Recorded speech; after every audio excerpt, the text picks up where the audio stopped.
When nurse Mara Keller failed to return home after her late shift at Ashwick Regional Clinic, the quiet town of Ashwick, North Briar, slipped instantly into fear. Her silver Toyota sat abandoned at the far end of the clinic lot, driver's door unlocked, her scrub jacket folded neatly on the passenger seat. There were no signs of struggle, just an eerie, deliberate sense of order that made Sheriff Caleb Rourke uneasy. Mara wasn't the type to disappear. Everyone knew her. Gentle, reliable. The nurse who brought soup to sick neighbors and remembered every patient's birthday. So when she vanished, the town panicked. At first, investigators suspected a random attack. But within days, cracks formed in the image of Mara's quiet life. Her co-worker and closest friend, Becca Harmon, admitted Mara had been unusually jumpy the week before she disappeared, checking her phone constantly, looking over her shoulder, avoiding questions. Forensics later revealed that Mara had deleted full chains of text messages, wiped call logs, and withdrawn thousands of dollars in cash during the past 2 months. Then the sheriff found something else. Short, incomplete notes on her phone. "He's back in town. I can't let this ruin everything. I should have told someone." The sheriff had a sinking feeling he knew who he was. The name Aaron Vale had once haunted Ashwick. Hot-tempered, unpredictable, arrested more than once, rumored to have ties to a biker crew.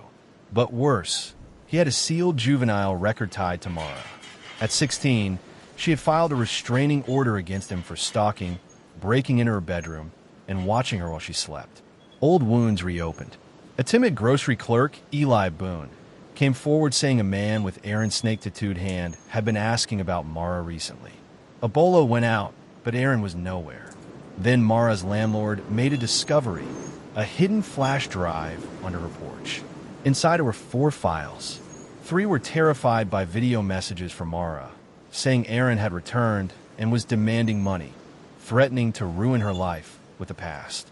But the last file wasn't a video. It was a voicemail. "You should have cooperated," a man's voice whispered. "You knew I'd come back for you." The voice was not Aaron's. It was softer, younger, familiar. The investigation turned sharply inward. Financial records revealed Mara had been secretly giving money not just to a burner phone extortionist, but also to someone with a local bank account, her troubled younger brother, Liam Keller. He had a history of petty crime and deep involvement with the wrong people, including, recently, Aaron Vale. When pressed, Liam insisted he never meant harm, but admitted he might have told Aaron that Mara would be an easy target. He said Aaron threatened to expose his crimes unless he cooperated. But the voicemail, though filtered, clearly resembled his voice. The sheriff wasn't convinced Liam had acted alone. He suspected someone else, someone who could mimic Liam's voice, someone with access to motor oil and paint thinner, traces of which were found under Mara's fingernails. Someone connected to both the clinic and the woods behind it. Someone like Oliver Boone, Eli's older brother. Oliver had once briefly dated Mara, 3 quiet months before she ended things gently. He hadn't taken the breakup well. After that, he lingered, watched. I tried to talk to her after shifts. Eventually, the behavior faded, or so everyone thought. When investigators searched Oliver's apartment, they found a shoebox under his bed filled with photos of Mara, some from their dating days, some taken secretly afterward. There was also a burner phone matching the extortion pattern. The biggest piece, the exact oil thinner mixture beneath Mara's nails, was used daily at Boone's Auto and Body Shop, where Oliver worked. Oliver was arrested without resistance. In the interrogation room, he confessed with a chilling calm. He claimed he only wanted to talk, but Mara resisted him in the parking lot. She fought. She screamed. He panicked and grabbed her too hard, strangling her. He dragged her into the woods, pushed her into the creek, and fled. When asked about the voicemail, he admitted he'd used a voice filter to mimic Liam, hoping to isolate Mara, make her fear everyone but him. Aaron Vale's role had been extortion and intimidation, but he fled before the murder. Liam had been the unwilling bridge connecting them all, letting danger into Mara's life out of fear and selfishness.